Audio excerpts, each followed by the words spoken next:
Hello, everyone, and welcome back to Kitaab Club. Today, I will be in conversation with Basu, the author of our December book, To Bargain with Models. Basu is an Indian Canadian author from Ontario who works in digital development by day and binge reads novels by night. When she's not writing, she can be found playing on the Nintendo Switch, fighting for her life in a Pilates class, or looking for the best matcha in her city. Hi, Ari. Welcome to Kitab Club.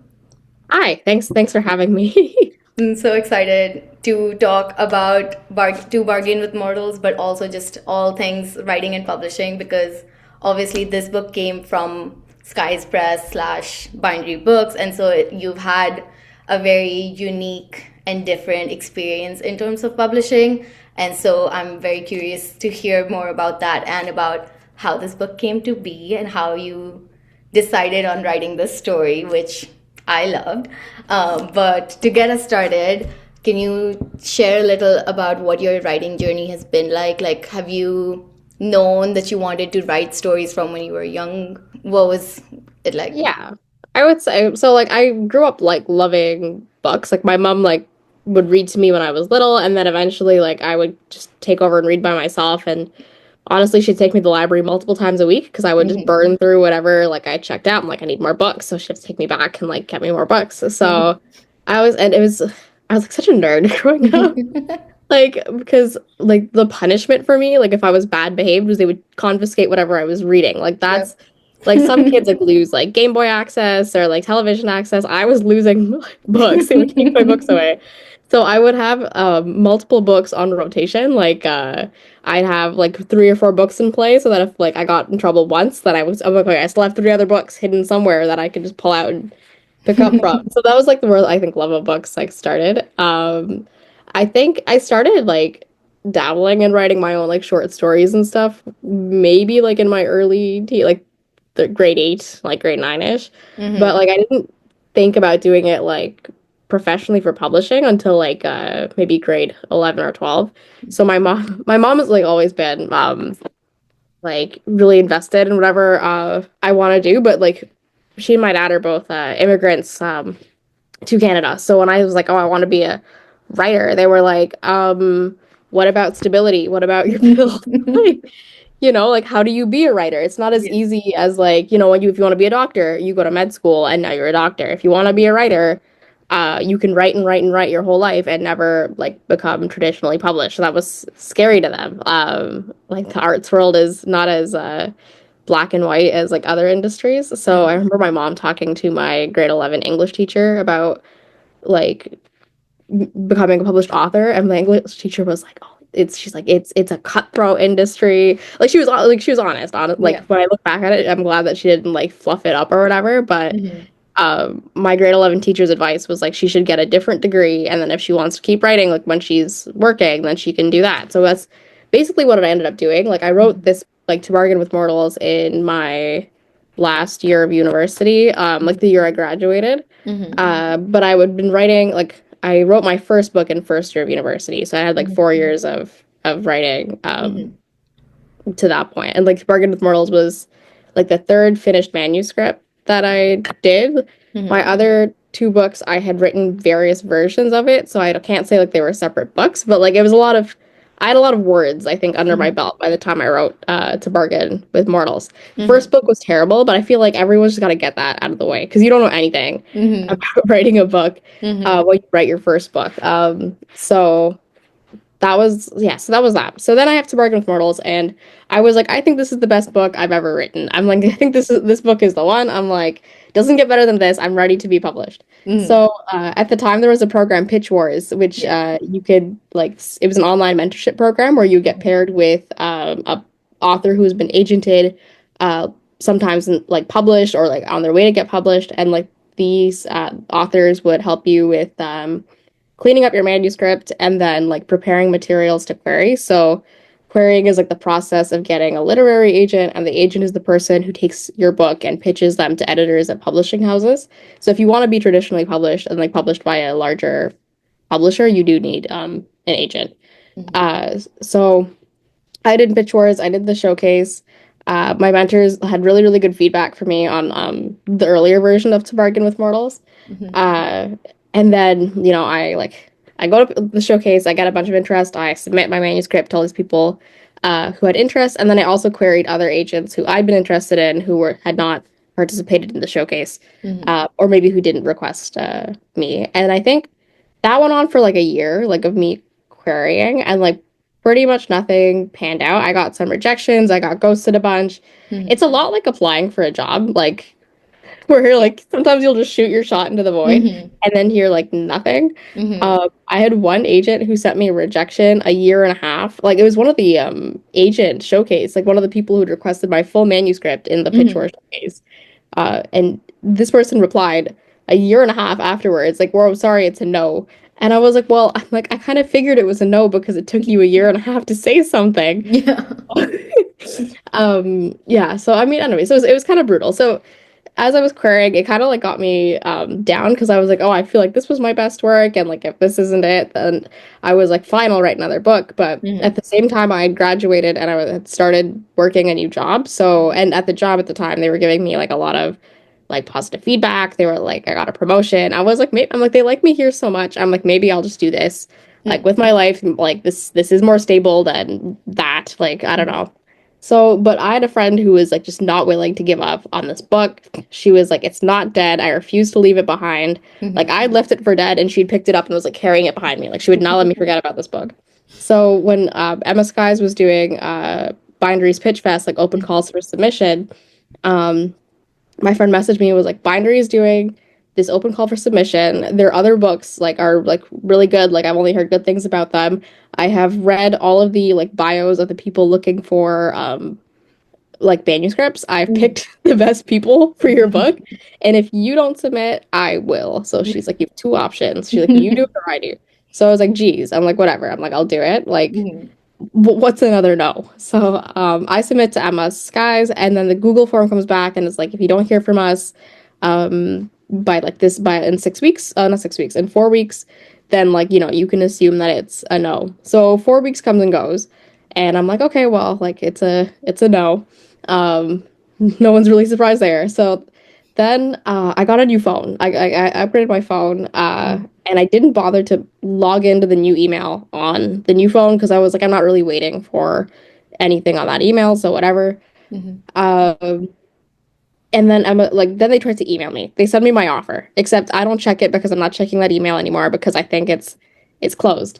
So they sent me an email. They sent me another email. Then Emma Skies tried to follow me on my like personal Instagram, which I didn't accept because I wasn't checking that. She tried to DM a friend of mine who had tagged me, like who had a public account and had tagged me in a photo of us together. Like it was like we had gone to hang out. So like Emma was doing the most. Emma was like really trying to get in touch with me. Bindery was like, you maybe she doesn't want to be published anymore. You have to respect that. You got to give her like her space. And I was like, no, like I will. Like she'll say yes or she'll say no, but she's got to say something. So I'm really glad that Emma like locked in. Yeah. So finally, I think so.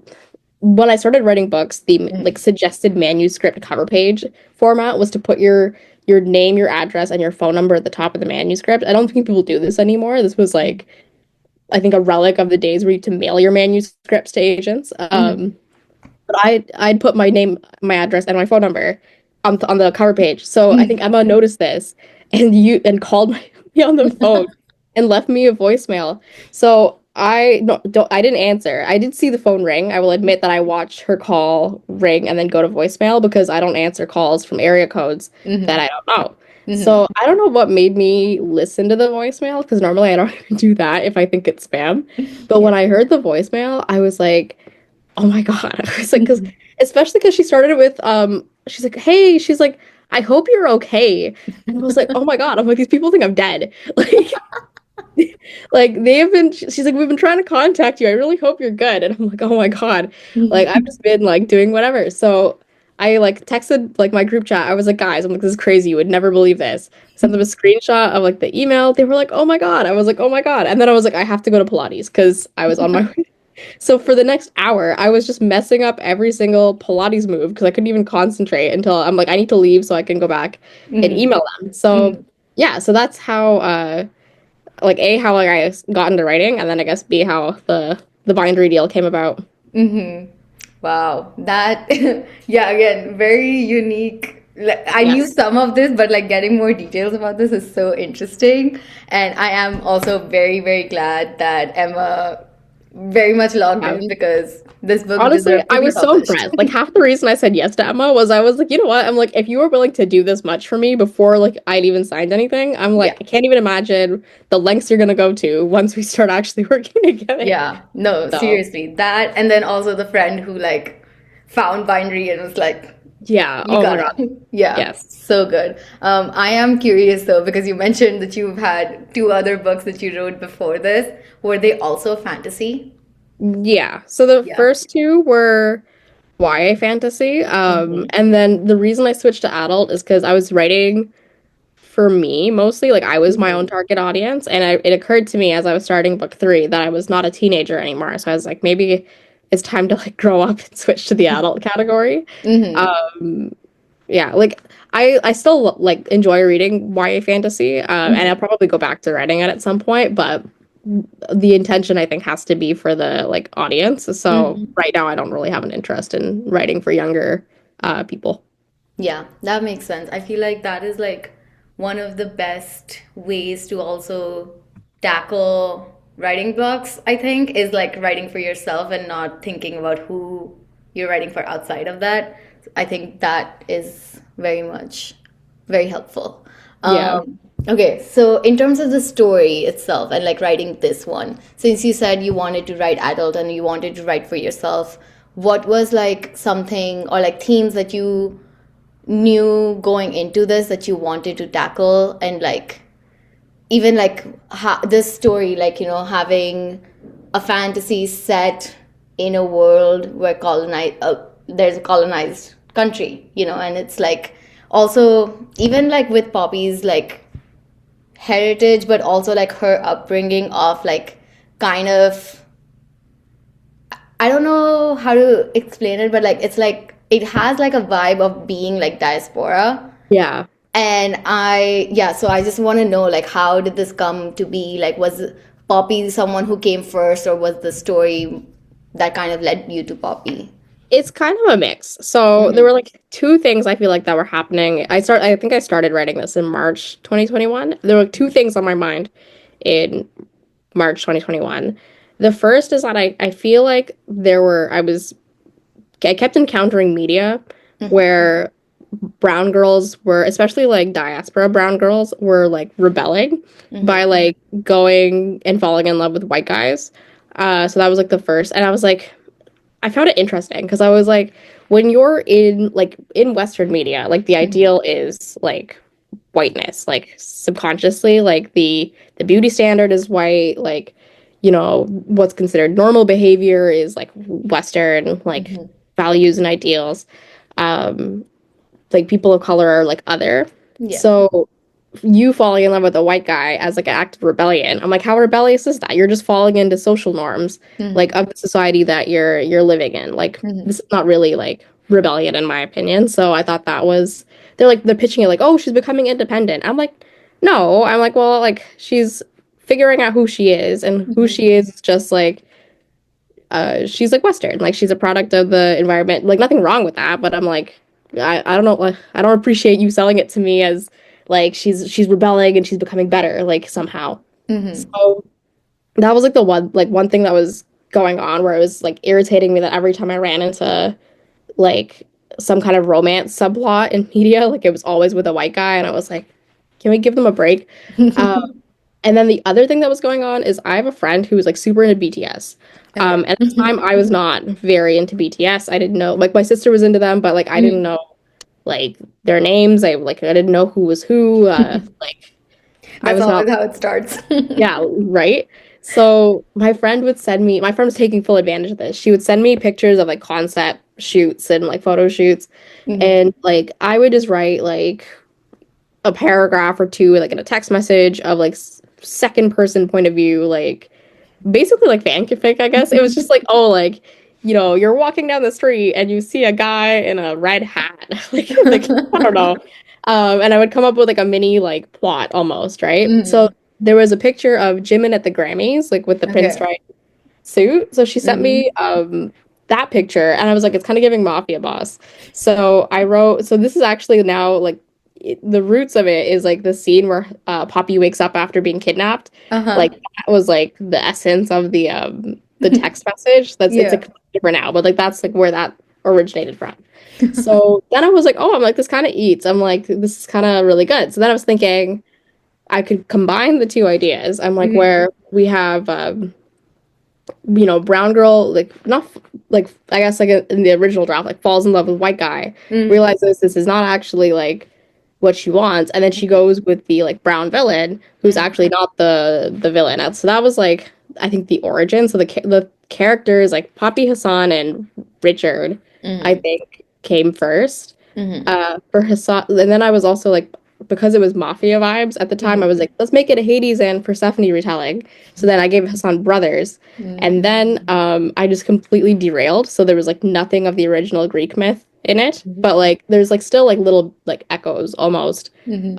of it. Like the brothers' names, like for example, like Mhm. you can kind of tell like the same like I don't first. know much about Hades Persephone, so I didn't catch that, It's but okay. It's I'm it's sure not like others did. even if you knew like a lot about it, I feel like you wouldn't pick up on it directly just Okay. because there's like so little of the original myth. It's really just the names I think left Mm-hmm. uh that give it like that hint at it. So Mm-hmm.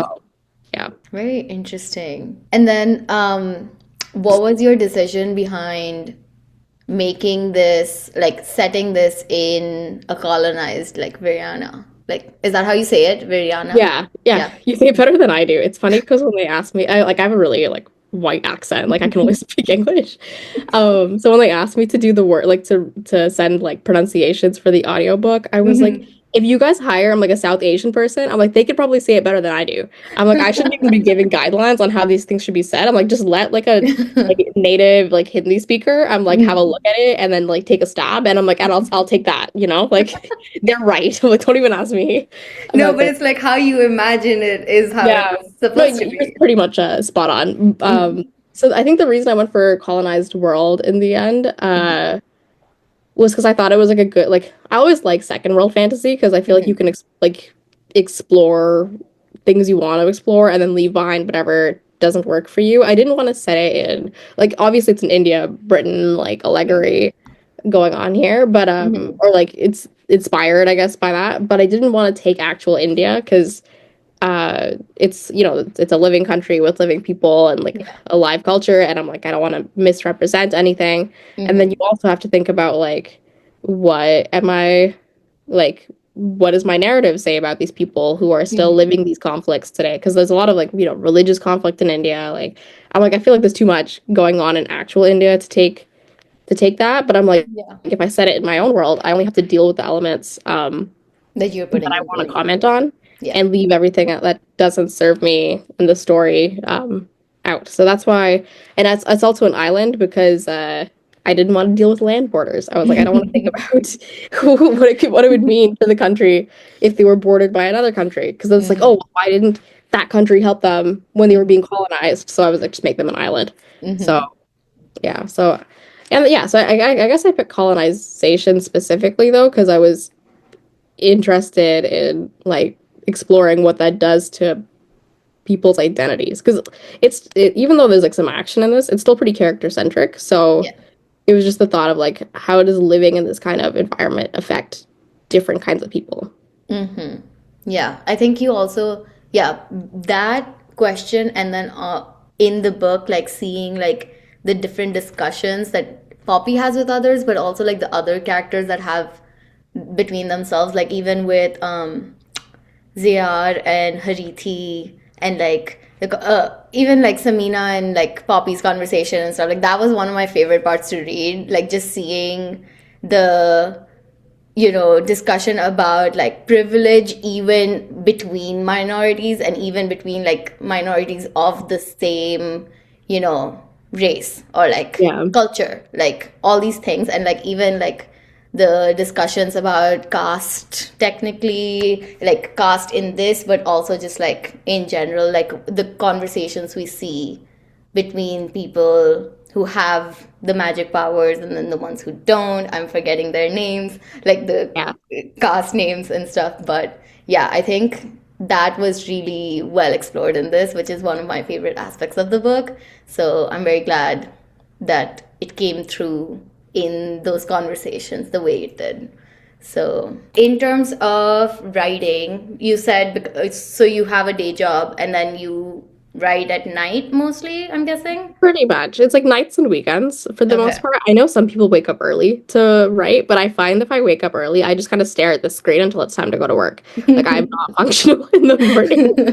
So, what I try to do is I try to uh get as much chores as I can done during weekdays because then weekends I get like longer stretches of writing. Mm-hmm. So, like I'll do like groceries on a weekday like towards the end and then Mm-hmm. like cook on Friday or Saturday so that way like my Sunday is relatively freed up for writing. Like I feel like if I don't, and the other thing I had to start doing, especially when was working on a deadline, is like blocking like actual time in a calendar. Because people would invite me to go do things, and I'd be like, "Yeah, sure, I can come out. I'm not doing anything." And then I'd be like, "Damn!" I'm like, "No words at the end." I'm like, "I wrote no words." So I'm like, if so, I have to like almost like pretend that I have something like booked, and then like Yeah. even if someone's like, "Oh, do you want to come to like a basketball game or like to the restaurant?" I'm like, "Well, Mm-hmm. no, I'm busy." Like I have to like act like it's a commitment to myself and like Mm-hmm. to Emma and like the publisher Mm-hmm. that I'll have a book. So that's like something I've had to adjust. Like when I was a like unagented, like I could just write whenever I felt like it. Now I'm like, even if I'm tired, I'm like, I have to I make myself do something so that Mm-hmm. doesn't have like I try to avoid being like I can't leave until I write 5,000 words because sometimes Mm-hmm. like you just don't have 5,000 words in you. Yeah. So like I try to do it time based. I'm like you have to sit here for 2 focused hours, Mm-hmm. and then you can have a break, and then like anything after that is like bonus. So because Mm-hmm. sometimes you're on a roll, sometimes you don't want to get up. So Yeah.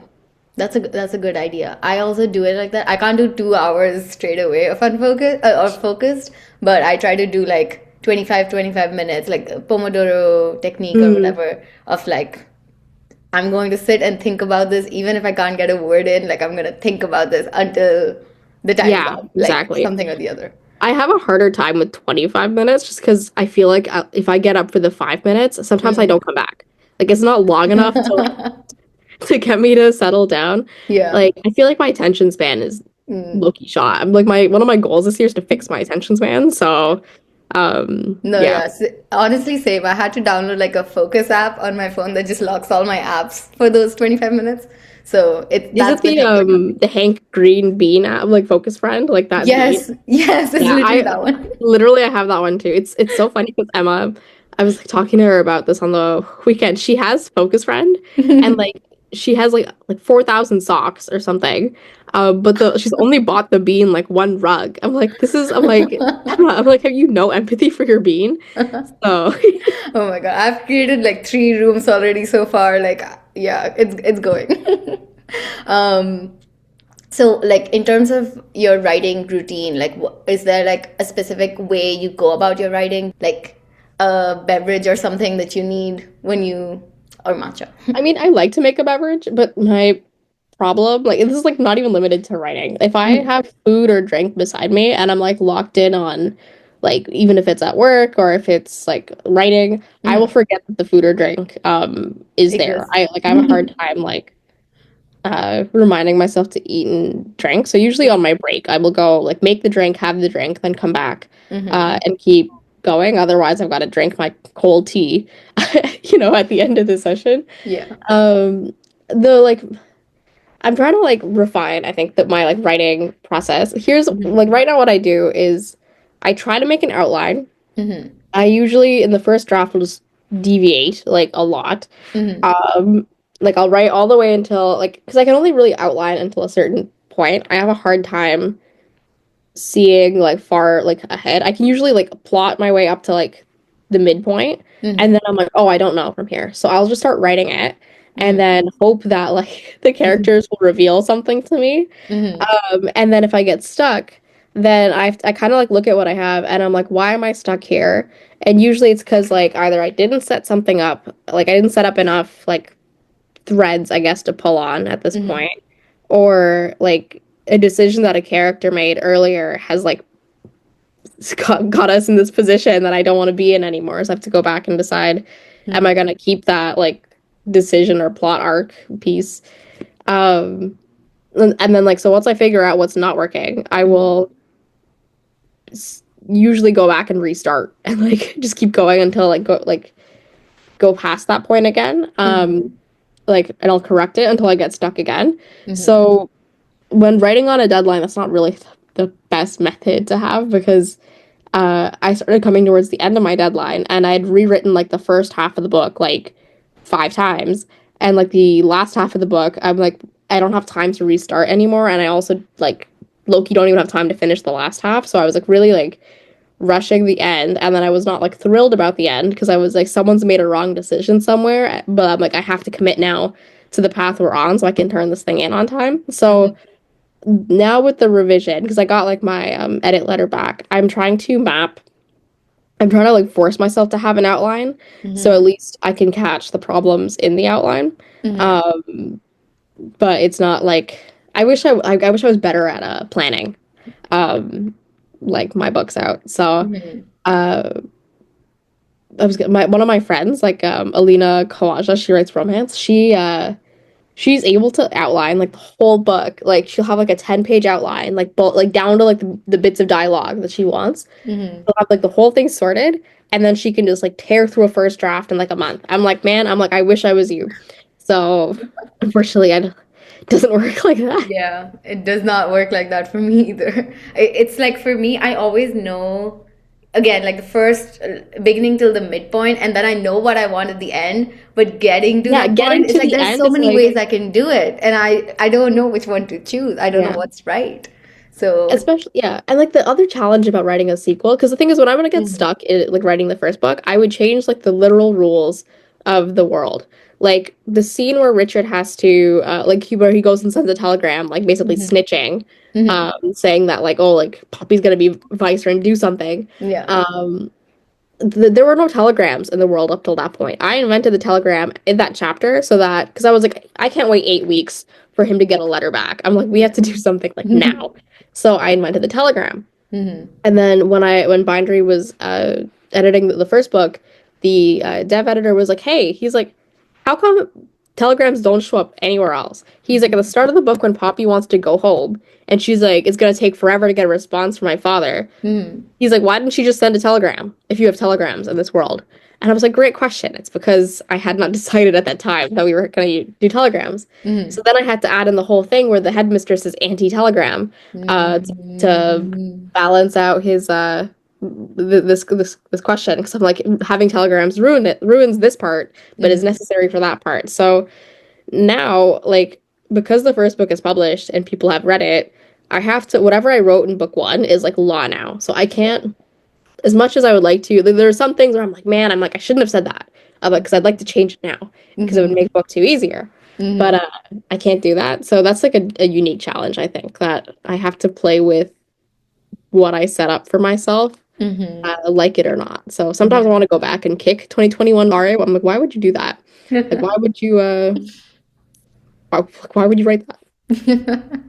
That is so interesting. So, since you just mentioned, so you finished the first draft of the sequel then, Yes. and okay, I will ask this at the end because I don't want to get too excited about it right now. But okay, going back to say, since you said that you have been reading from a very young age, you love the library and stuff. What were some of your favorite books growing up, or your favorite books at the moment? Growing up, I was really big into Warrior Cats. Was a huge Warrior Cats kid. Hmm. I would like try to think about what my warrior name would be if I was a cat. Like I was super into it. So there's I've that. never heard of warrior cats. This is my They are first time hearing okay. about It's it. like Game of Thrones for 12-year-olds. Like I feel like that's the vibe. So anyways, I love that series. There's like way too many of them now. Like because the thing is like Aaron Hunter's a pseudonym. There's a bunch of different authors who've been writing this IP. So Mm. I'm like now super behind. I think I read the first three or four Warrior Cat segments, and Mm. like now there's way too many. But if I get to retire early, that's what I'm gonna do. I'm gonna catch up on the Warrior Cats lore. Okay. I don't even write middle grade, but I would write Warrior Cats. Uh, Then okay, yeah, so there was that. Then like Mm. another series I was super into as a kid, Aragon. Okay. Aragon started as a school project, but we were assigned books to do like as like in mini book clubs Mm-hmm. for our fantasy unit, and my group was assigned Aragon. Mm-hmm. And at the time, I remember being really pissed off because like there was a list of books we could choose, and I told like our group leader because like we had assigned group leaders, so I told my group leader, I'm like, you need to pick. Can't even remember what book it was, but I told her go pick. I think it might have been Shatter Me, but I Mm-hmm. was like, go pick one of the, like this book because I'm like I've already read it and like and I know none of y'all read, so I'm the only one who reads. So I'm like, you should pick the one that I've already read because then I can do the assignment without having to do any work. Mm-hmm. So she picked Aragon because she thought the cover was pretty, and I was like, why would you do that? I'm like, you're not going to read the book, and she was like, yeah, I am, and then she didn't. But I read the book, and not only did I read the book, I read the other two books that had come out before the assignment for the first like for the original book was due. Yeah. So because I got so into it. So Mm. I loved Aragon. I spent a lot of time like writing self-insert Aragon fanfic that had nothing to do with the main characters of the book. It was Mm. just like me like exploring the world, like with the world building. I think Yeah. that's like one of the fun things about like the books I used to enjoy as a kid because they had worlds that were big enough for me to write myself in and just do whatever I wanted. It was less about I guess when you're a kid, like when I was a kid, it was more about the world for me, like how Mm-hmm. engaging the world was. So yeah, so that was that. And then as I got older, there's a series Grave Mercy by Robin Lefevers. I don't Mm-hmm. know how to say her name. Mm-hmm. It's like assassin nuns in like a historical fantasy convent, and they're Okay. all like daughters of like the saint of death. So Mm-hmm. like they have like this ability to like assassinate people, and like they like join royal courts and like they're like political tools almost. So, I don't know. That series was really cool. So I was really big into that. I'm like looking at my bookshelf now to see what else. Big Mm-hmm. Six of Crows fans. I think that's her best work. I The Six agree. of Crows duology. I agree. I read the original trilogy. It was whatever. I read the Mm-hmm. Nikolai duology, which is shocking because Nikolai was my favorite from the original trilogy. So I really Mm-hmm. thought I was going to enjoy his duology, Mm-hmm. but Six of Crows remains unmatched. I think Mm-hmm. for me, Six of Crows is the best duology. Winter Song was really good. I liked Winter Song when I was a teenager. Yeah, if I think of more, I'll say them. But like now, like as an adult, Jade City is my favorite series. I Like need to read there's some that. Jade City influence to Mm-hmm. Margaret Morals. I think Fonda Lee is like a genius. Like I'm like whenever I read like a book, I'm like no book is perfect. But if I read Jade City, I'm like Jade City's perfect, and I'm not hearing um, criticism to the otherwise. Mm-hmm. Anybody who's ever rated Jade City less than 5 stars, you're wrong, and you can fight me. DM me and we can fight about it. So yeah, Jade City is a favorite of mine. Mm. I can't even think of other books now that I've talked about Jade City. That's okay. It But yeah, happens to the best of us. yeah, Yeah, that is so interesting though. Like the thing you said about like the worlds were so big that you could just insert yourself in it. I feel like that is such a interesting take on like even just because for me, a lot of it growing up, like there were times up until a certain point, I didn't even realize that people I was reading about didn't look like me. So like when I did started noticing that, and I was reading books that are like by white authors or something, and they're very much described as blonde, and I'm like trying to change it, and I'm like being like no. I'm like imagining them as looking like me. So like I was doing that same. intently. I would just overwrite. I'm like, okay, you look like me now. Like Exactly. we go we Exactly. go from here. Yeah, Yeah. so I think that's like a very interesting way to think about it, about how we get inspired to write about people who look like us, I guess. Yeah. It's Okay. also like cool, I think, because when I first started writing like short stories when I was a little kid, I would write about like white people. Hmm. Like if it wasn't about me, it was about like a white person. And Yeah. then a few years ago, well, it's actually been longer than a few now that I Hmm. think about it, but like 4 or 5 years ago, my mom had a friend who had a like young daughter, like 11-ish year old daughter who Hmm. enjoyed writing, and like her mom asked if I could read some of her work and like give her like some pointers. And I was like, well, first of all, she's 11. Like, write for fun is my pointer. Like, you're 11. Yeah. Um, but like, what amazed me is when I started reading her like stories, is that they were all about like she's Chinese. They were all about like Chinese kids, and like she had Chinese friends, and like I was like, wow. I was like, it's so nice to see that like you didn't do the thing I did, where I started writing about white people, and then realized I'm like, oh, it can be about like there's no reason, like why are they white? Like why would a white man be there? So yes, so I I feel like love these days, that. yeah, I mean, are that's the point, okay. right? Like, Yeah, representation has changed so much in the last, what, like 20 years. Like, it's insane. Like, we grew up in that era where, because, like, I literally, I think even 5, 6 years ago, I found one of short stories I'd written in like seventh grade, and it was like a white person. I was like, yeah. what is this? Who The is same this? class, yeah, the same class that was like I had to read Aragon, like at the end, Mm, like the final like task, like it was yeah. grade 6. The final task was to write her own fantasy novel, like they were like 12 pages long. Um, but the main character of my fantasy novel is a white girl with black hair and blue eyes, and then her love interest is a tan blonde guy with brown eyes. So I was like, what was I doing? Like, Yeah. No, so literally, because we hadn't even had, I mean, at least for me, like, even though when I was reading those books, I was thinking of me being like the main character, the descriptions were, there were never any descriptions in a book that you could read and be like, oh, this is someone like me. So, like, yeah, I didn't have the words or like know how to describe myself when writing. And so, of course, I'm going to write the way I have seen others write, which is the white characters. So, yeah. and now that it's like 11-year-olds are writing about themselves and like about people like them, that's just so nice to hear about. Moving on to specifics about Bargain with Mortals, what were like some of your favorite scenes to write for this? Um, I, I liked the scenes with the brothers in them. I find the Mhm. three of them so like fun together. Yeah. Um, there's like little bits and pieces that are like I think they're funny. So, Yeah. but like for example, when Hassan has just kidnapped Poppy, and Mhm. like Zayar's got the car door unlocked, and he's like, open the door. Yeah. Like I feel like that's like a little bit of like comedic Mhm.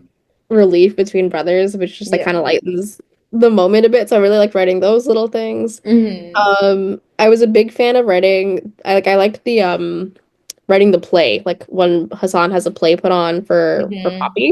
That Yeah. was I enjoy like myths and like, ancient epic type of stories. When I was younger, my grandparents would bring these animated like comics of like Mhm. about like the Hindu gods and like stories, and we Mhm. used to read those, like, and those were like a lot of fun Yeah. to read. So that like play kind of gave me vibes of that Mhm. comic, so I really liked writing that scene as well.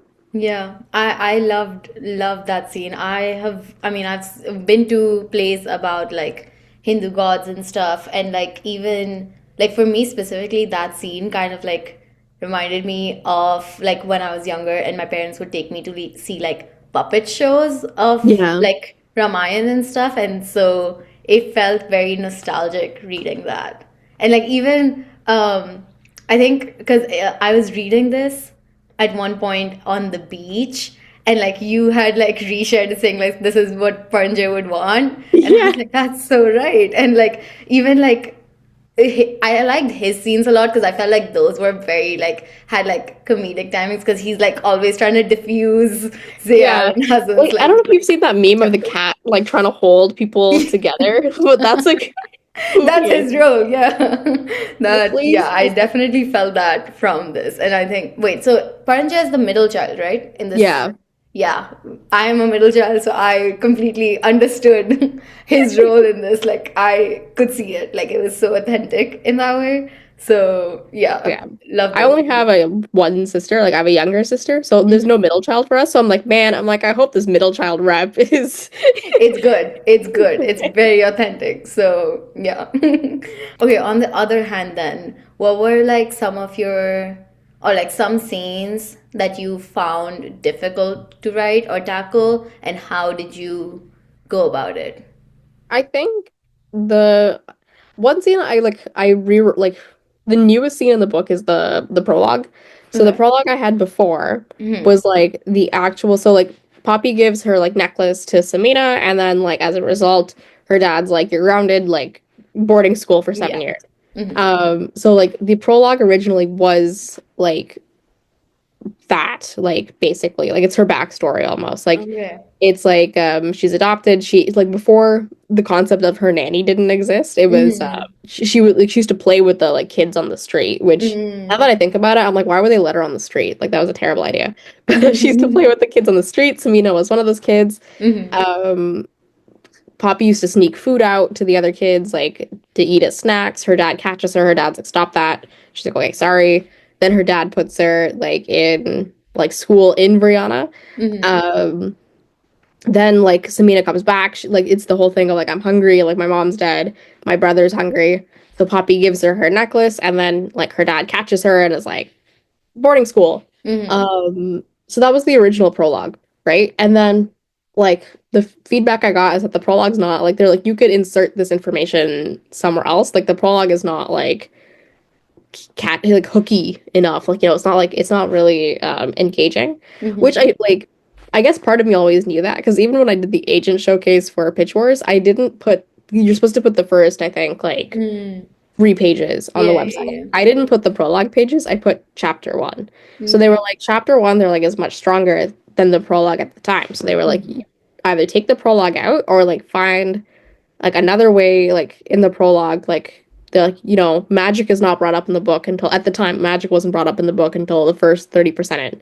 So they were like, use it to like maybe set up some of the world and then like later on you can expand on it. Mm-hmm. So I rewrote the prologue a few times before I got the one that's in the book now. Mm-hmm.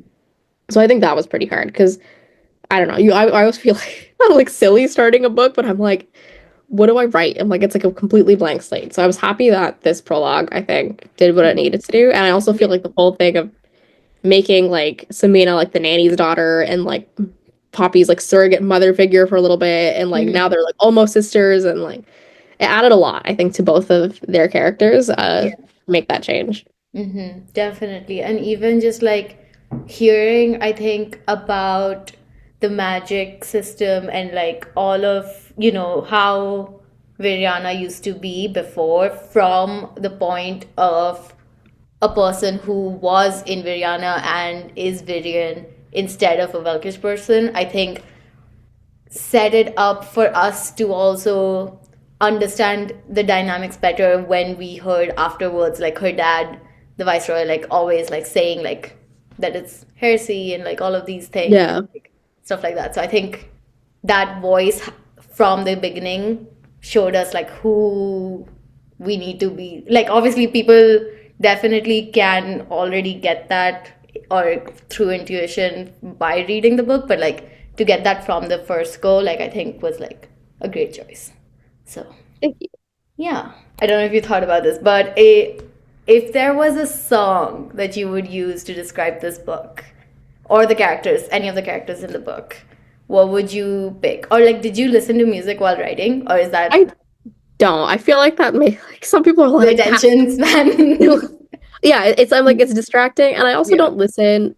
Like I tend to listen to more like upbeat, like gym type of music Uh-huh. almost. Like I don't know whether like Megan the Stallion is the right soundtrack for this, but um, so yeah, I don't listen to a ton of music. I did try to make Mhm.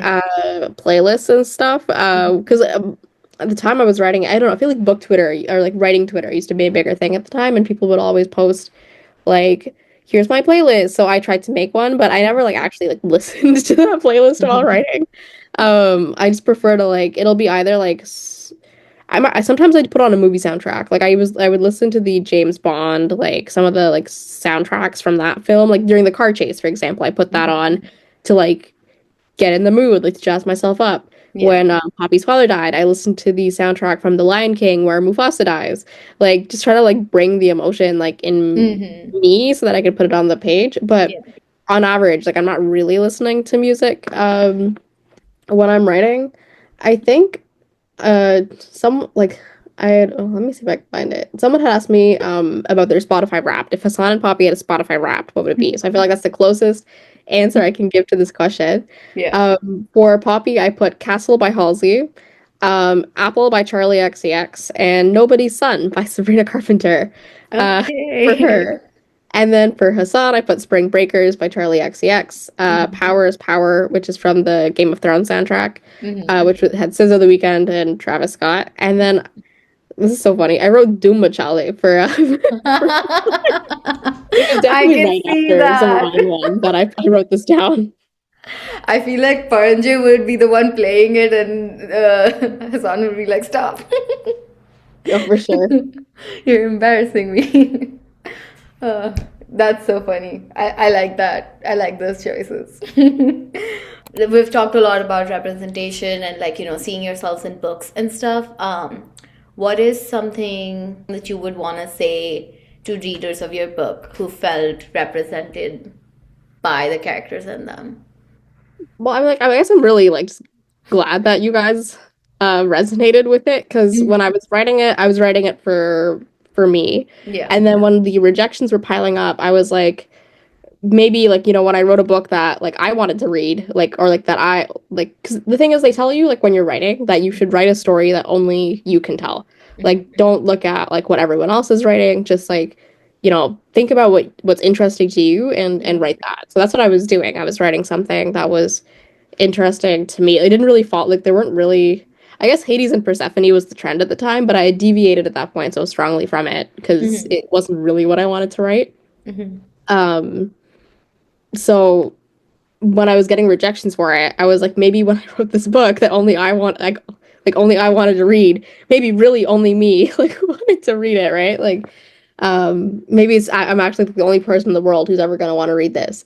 So Mhm. it's like nice now that the book is out and people are like, oh, this resonated with me or like I really connected with this because for like over a year I was like maybe I'm the only person who relates to this or connects to this or Mhm.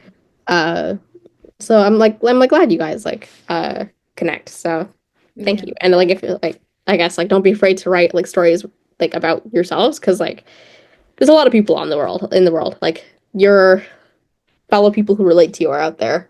Mm-hmm. Definitely. I am very, very glad that this book exists. Yeah. And Me I too. definitely resonate. It wouldn't exist, I think, without Bindery and without like Yeah. Ebba in particular. So I'm like Yeah. really glad that they A showed up for this book and that B they didn't really try to change it. When I Yeah. was gonna call Emma for the first time, I Mm-hmm. had this like deep fear that like I was like, what if they asked me to make it a romantasy? Like what if they ask for I'm like because the thing is like you can say no, but then it's like so devastating to turn down what could be your only chance at getting published, right? Like some Yeah. people say yes to things just because they're like, I can't close the store. And Mm-hmm. then like the story is completely changed from what they wanted it to be. So I'm glad that, Bindery never made me feel that way. Yeah. It's funny because the original, like the title is not the one that I submitted it to Emma as. So Mm-hmm. Emma was like the only thing she's like, I want to change about like your book that you may be attached to. She's like, is the title. And I was like, I hate the title too. I was like, we were so like connected. So but like yeah, Binder's been really supportive. My editor for the first book, he's my editor for the second book too, Matt from Texas. He like at first I was kind of concerned because I was like, I don't know you, like now you're gonna give me feedback, but he was like really like he would spitball. He'd be like, here's the problems I've identified. He's like, and here are some like things you can think about to fix it, like this to springboard like your thought process. But he Mm-hmm. was like so cool whenever I was like, hey, like I'm not gonna take this piece of feedback because it is not like what I'm trying to like say. And Mm-hmm. like he was really cool about it. So he was really good. And then even like the cover artist, like Mm-hmm. sorry, the art director for the cover, like Charlotte, first of Mm-hmm. all, killed it. But there were so many versions of this cover. Uh-huh. Um, and at some point I just felt bad because I was like, maybe I'm being a diva because most authors don't even get like to I say. provide any kind of Yeah. input on like what cover Mm-hmm. they want. Like sometimes you get to pick what colorway you want or like you can provide suggestions, but at the end of the day, like your publisher decides. So at some point, like during the cover process, it took like 4 months. And then at some point during the 4 months, I was like, wow, I'm like, am I the problem? Like, I'm like, maybe I'm too picky. But like Charlotte was super committed to having a cover everyone loved, and she nailed it. So Mm-hmm. yeah, so I feel like my publishing journey, like after being acquired, is like enormously positive. Like I can't think of anything really that I feel like I missed out on or was done dirty. So Mm-hmm. Bindery is a great publisher to work with. I'm really excited to do the second book with them. Yeah, I'm very excited for that too. And yeah, I mean, even like seeing the book itself and like feeling it and like seeing the Yeah, cover, like they've done such a good job with this. I'm like, we need more shiny covers. So Yes, definitely need more of this. yes, I'm like the sequel. I'm like, guys, the sequel has to match, please. It has to match. It definitely has to match. I will be pre-ordering it as soon as it becomes knowledge that whenever it's getting released. I don't know if that's Yeah. something you can share. Well, I don't think anyone's posted it anywhere, but like Emma said, we'll have to start telling people. So it'll come out in May 2027. So Okay. yes, Okay. I'll have a spring baby. Yeah. I'm so excited. Oh my God. Okay. So a year and a half. Yeah. Okay. Yeah. Good to know. It feels like a long time, but also not a long time. Like for me, who Publishing has is a long to write process it. always. Yeah. You've just gotten your first edit letter back. I can imagine that will take a while. Yeah. So, So it's and funny because good things take time, so it's yes, okay. my grandmothers have started playing the like, what if I die before your book comes out? And I'm like, I can't write this thing any faster, guys. Like, Maybe you can give them an arc before. literally, I was Yeah. like, when I'm done, I'm like, I can send you the Word document and you can read, like, you can print it and read it like that. I'm like, Yeah. but the physical book, I'm like, is not my. So I have one Catholic grandmother and one Hindu grandmother. So Mhm. the Hindu grandmother is like, maybe she's like, I have to come back in my next life to read it. And Of okay, course. like, sure. It never, there's always gonna be something or the other that they'll have to come back for the next Yeah. life. That's so funny, but very exciting to hear about the sequel. I cannot wait. Is there anything else also that you might be working on or like you're planning for after Not like this right duology? now. I've been trying to get the sequel out. I've been thinking about ideas, but they're not really like book-shaped ideas yet. Mm-hmm. But I feel like for me, like sometimes it's like the randomest things that set you off, right? So I'm like, I'm not counting anything out yet because Yeah. last time it was a picture of Jimin. Yes. Tomorrow it could be anything. Thank you so much, Ari, for such a lovely conversation and for writing stories that highlight South Asian experiences.